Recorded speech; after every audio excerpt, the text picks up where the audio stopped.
हम जीते जागते व्यक्ति हैं, आदिवासी हैं, हम हजारों सालों से हम निवास कर रहे हैं धरती पर, और भारत सरकार बोल रही है कि भारत में आदिवासी नहीं है। इसका मतलब क्या हुआ? इसका मतलब ये हुआ कि भारत में रहने वाला आदिवासी यहाँ पर है ही नहीं, यानी कि वो यहाँ का नागरिक है ही नहीं। यदि आप यहाँ के नागरिक है ही नहीं तो आपकी पहचान खत्म। यानी जिस समाज की और जिस व्यक्ति की पहचान खत्म हो जाती है, उस व्यक्ति के अधिकार बचेंगे क्या? उस समाज के अधिकार सुरक्षित रहेंगे क्या?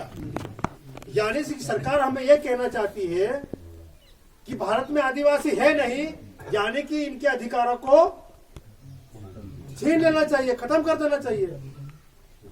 यही कहना चाहती है सरकार। तो इसके बाद 1993 के बाद 2011 में ये निर्णय क्यों आया? महाराष्ट्र में कौन सा वो अपना कथा नहीं, महाराष्ट्र जो जहाँ लाल खून आ रहा है वो गढ़चिरौली में रहने वाली, वहां महाराष्ट्र में भील आदिवासी भी रहते हैं, गोंड आदिवासी भी रहते हैं। मैं भील आदिवासी जनजाति से संबंध रखता हूं और आप यहाँ पर गोंड आदिवासी को संबंध रखते हैं। वैसे ही हमारे छिंदवाड़ा में भारिया सहरिया जो पातालकोट है वहां पर है। वैसे ही महाराष्ट्र में माताराम हमारे सामने बैठी हुई है एकमात्र, इनके हमारी जो महिला है उसको वहां के लोगों ने, जो साहूकार है, बनिया है, जो भी गैर आदिवासी वर्ग है, उन्होंने उसको प्रताड़ित किया, उसके साथ गैंग रेप किया, बलात्कार किया, उसको सड़क पे नंगा करके दौड़ाया गया। गढ़चिरौली महाराष्ट्र, नंदाबाई भील। तो वहां पर उसको सुरक्षा देने वाला कोई नहीं, उसको देखने वाला कोई नहीं। लेकिन हमारे आदिवासी समाज का एक मिशन चलता है भगवान बिरसा मुंडा के नाम पर, बिरसा ब्रिगेड। उनके संस्थापक है माननीय सतीश पेंदाम साहब, आपने सुने होंगे उनको, हाँ वीडियो में देखे होंगे। उनकी पहल के बदौलत माननीय सुप्रीम कोर्ट में पिटीशन दायर की गई, लड़ झगड़ के और कैसे भी करके संघर्ष करके माननीय सुप्रीम कोर्ट में उनका केस दाखिल हुआ। तब जाकर सुप्रीम कोर्ट ने 2011 का, मैंने बताया आपको, निर्णय दिया कि भील वंश, भील आदिवासी भी आदिवासी है, जनजाति भी आदिवासी है, और वो भी इस देश के मूल मालिक है। ये निर्णय आया हमारे साथ, हमारे लिए, हमारे पक्ष में निर्णय आया। तो उस निर्णय की बदौलत हम ये कह सकते हैं कि हम इस देश के मूल मालिक हैं। हम कह सकते हैं, नहीं कह सकते? तो हम इस जल जंगल जमीन की और मूल मालकियत की लड़ाई को लेकर संघर्षरत है। सिंधु घाटी सभ्यता का नाम सुना है? हाँ, देख ही रही है।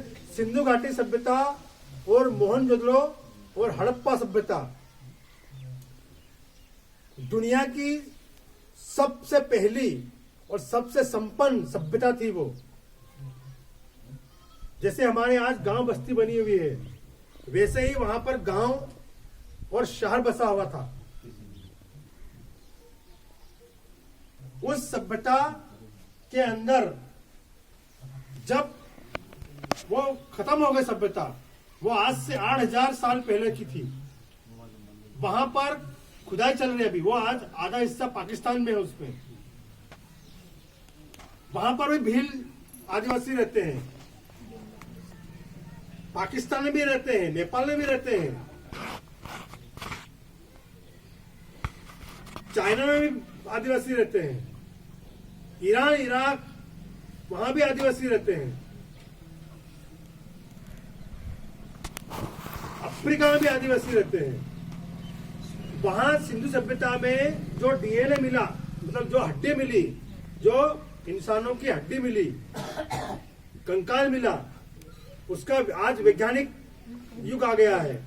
तो वैज्ञानिकों ने उन हड्डी का परीक्षण किया, उसका मिलान किया हमारे खून से और उसके खून से, मैच किया, मिलान किया, तो वो और हमारा डीएनए और उसका डीएनए एक पाया गया।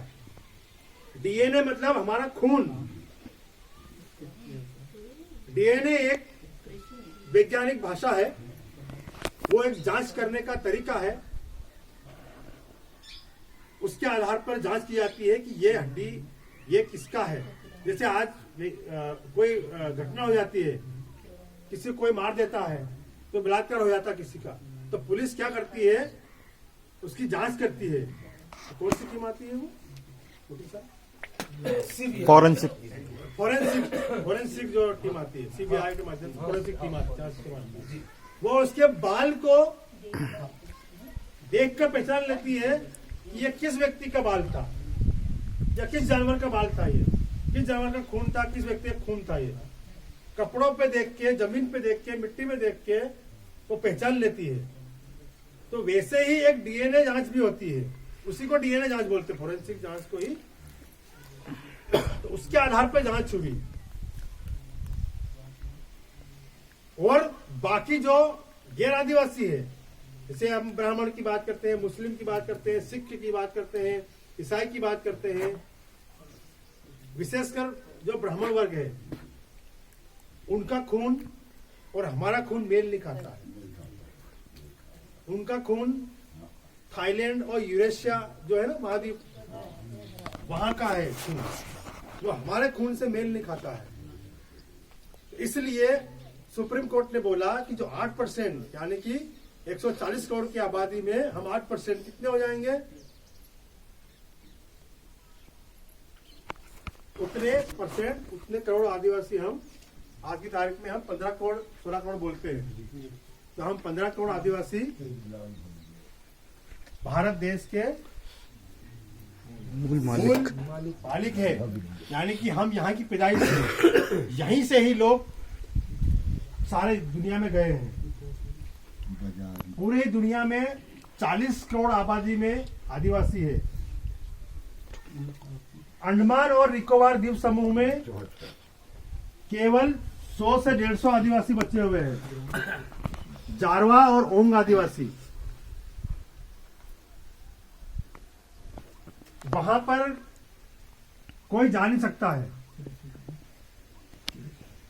वो जंगलों में रहते हैं, आज भी जंगलों में शिकार करते हैं और ऐसे ही रहते हैं। जैसे आदि मानव आपने पढ़ा होगा, सुना होगा बच्चों से, आपने पढ़े लिखे भी आप लोग हैं, तो आदि मानव थे ना, आदि मानव वैसे ही रहते हैं वो आज भी, लेकिन है वो आदिवासी। उनका खून भी हमारा खून से मिलता है। जैसे पातालकोट में गड्ढे में रहते हैं ना, गड्ढे में गांव है, वहां 10-12 गांव है, वो भी बाहर निकलते नहीं है। आज पातालकोट में तो लोग निकलने लग गए, पढ़ने लग गए हैं। वहां पे पढ़ाई लिखाई करके नर्स बन रही, लड़कियां नर्स बन रही है, कोई पुलिस में जा रहा है, तो कोई कर्मचारी बन रहा है, बहुत सारे उसमें पटवारी बन रहे हैं, उनको सरकार सुविधा भी दे रही है उनको। तो ये बातें हो रही इतिहास की। माताराम, हमारे साथ में धार्मिक षड्यंत्र जो चल रहा है, उसको यदि आपको खत्म करना है, तो हमारी माता बहनों को, बच्चियों को शिक्षित करना होगा। जहां सिंधु घाटी सभ्यता में जो सत्ता थी, जो व्यवस्था थी, आदिवासी की व्यवस्था थी, वो मात्रात्मक सत्ता थी। यानी कि वहां पर माँ का पता होता था, बच्चे को माँ का पता होता था, लेकिन पिता का कोई पता नहीं था। जैसे गाय है,